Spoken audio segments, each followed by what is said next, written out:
لە کاتژمێر 7 بەیانیەوە دەرگای بنکەکانی هەڵبژاردن لە شار و شارۆچەکانی تورکیا بەڕووی دەنگدەراندا کرایەوە. 57 ملیۆن دەنگدەر بۆ هەڵبژاردننی کاندیدەکانیان بۆ پۆستی شارەوانیەکانی تورکیا چوونە سەر سندوقەکانی دەنگدان.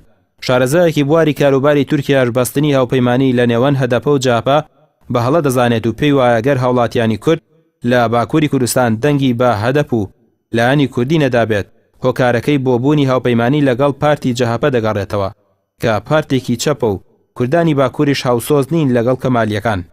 ئەو مێژووی پڕ لە نەهامەتی کورد بەدەستی هاتووە بەهۆی کەمالیەکان و بەهۆی دەسووری کەمالیەوە بووە. لەبەرەوە ئێستا ئەم پارتە دێ لە کوردستان هاوپەیمانەتی لەگەڵ ئەو پارتە ئەبەستێ لە کاتێکە کە لای زۆرینەی خەڵکی کورد خۆشەویست نییە. یعنی تۆ لە هەڵبژاردەکانی پێشووترا ببینە لە درێژای 16 ساڵی ڕابردووە جاهەپە لە کوردستانە نەیتوانیوە نوێنەرێکی هەبێ، یعنی جێگەی متمانەی هیچ هاوڵاتیەکی کورد نییە. لەبەرەوە هادەپیش بە شێوەیەکی گشتی ئێمە ناتوانین بە پارتێکی کوردی ناوی بەرین، بەس بەڵکو پارتی چەپەکانی تورکیا، یعنی ئێستا لە کۆنسەی سەرۆکایەتیە لە پێگەکانی تری حیزبە بەشێکی زۆر لە چەپی تورکی هەیە.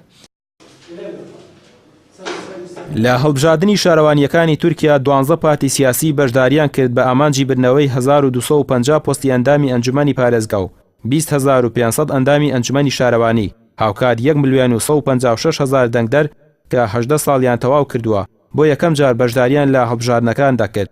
بەڕای شارەزایەکی بواری هەڵبژاردننی شارەوانیەکانی تورکیا ئەم جارە بۆ گەلی کورد لە دۆخێکی نالەباردا بەڕێوەچوو.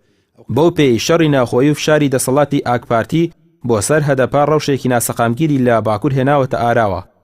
لەو سەود و شارەوانی کە بەدەست هەدەپەوە بووە 96 شارەوانی قەیومی خراوەتە جێ، بەبێ هەڵبژاردن لە ئەنقەرەوە لە وەزارەتی ناوخۆ فەرز کراوە بەسەر ناوچانە. ئێستا هەدەپە هەوێ ئەو قەیومانە لە دەست ئەکپارتی بسەنێتەوانێ و ژماری شارەوانەکانیشی زیاد بکە.